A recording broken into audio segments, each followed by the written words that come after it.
Le serpent était le plus rusé de tous les animaux des champs, que l'Éternel Dieu avait fait. Il dit à la femme, Dieu a-t-il réellement dit, vous ne mangerez pas de tous les arbres du jardin? La femme répondit au serpent, nous mangeons du fruit des arbres du jardin. Mais quant au fruit de l'arbre qui est au milieu du jardin, Dieu a dit, vous n'en mangerez point et vous n'y toucherez point, de peur que vous ne mouriez.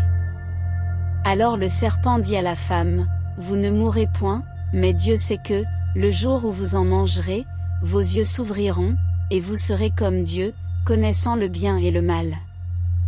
La femme vit que l'arbre était bon à manger et agréable à la vue, et qu'il était précieux pour ouvrir l'intelligence, elle prit de son fruit et en mangea, et elle en donna aussi à son mari, qui était avec elle, et il en mangea.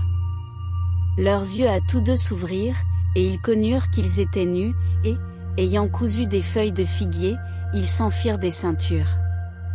Alors ils entendirent la voix de l'Éternel Dieu, qui parcourait le jardin vers le soir, et l'homme et sa femme se cachèrent loin de la face de l'Éternel Dieu, au milieu des arbres du jardin. Mais l'Éternel Dieu appela l'homme et lui dit, où es-tu? Il répondit, j'ai entendu ta voix dans le jardin, et j'ai eu peur, parce que je suis nu, et je me suis caché. Et l'Éternel Dieu dit, qui t'a appris que tu es nu? As-tu mangé de l'arbre dont je t'avais défendu de manger? L'homme répondit, la femme que tu as mise auprès de moi m'a donné de l'arbre, et j'en ai mangé. Et l'Éternel Dieu dit à la femme, pourquoi as-tu fait cela? La femme répondit, le serpent m'a séduite, et j'en ai mangé. L'Éternel Dieu dit au serpent, puisque tu as fait cela, tu seras maudit entre tout le bétail et entre tous les animaux des champs, tu marcheras sur ton ventre, et tu mangeras de la poussière tous les jours de ta vie. Je mettrai inimitié entre toi et la femme, entre ta postérité et sa postérité, celle-ci t'écrasera la tête, et tu lui blesseras le talon. Il dit à la femme, j'augmenterai la souffrance de tes grossesses, tu enfanteras avec douleur, et tes désirs se porteront vers ton mari, mais il dominera sur toi.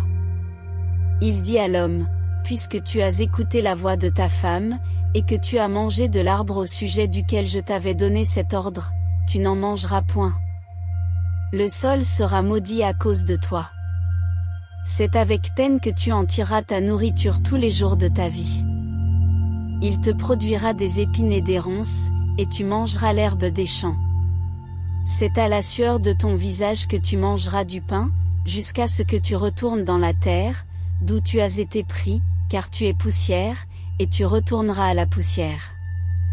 L'homme donna à sa femme le nom d'Ève, car elle a été la mère de tous les vivants. L'Éternel Dieu fit à Adam et à sa femme des habits de peau, et il les en revêtit. L'Éternel Dieu dit, voici, l'homme est devenu comme l'un de nous, pour la connaissance du bien et du mal.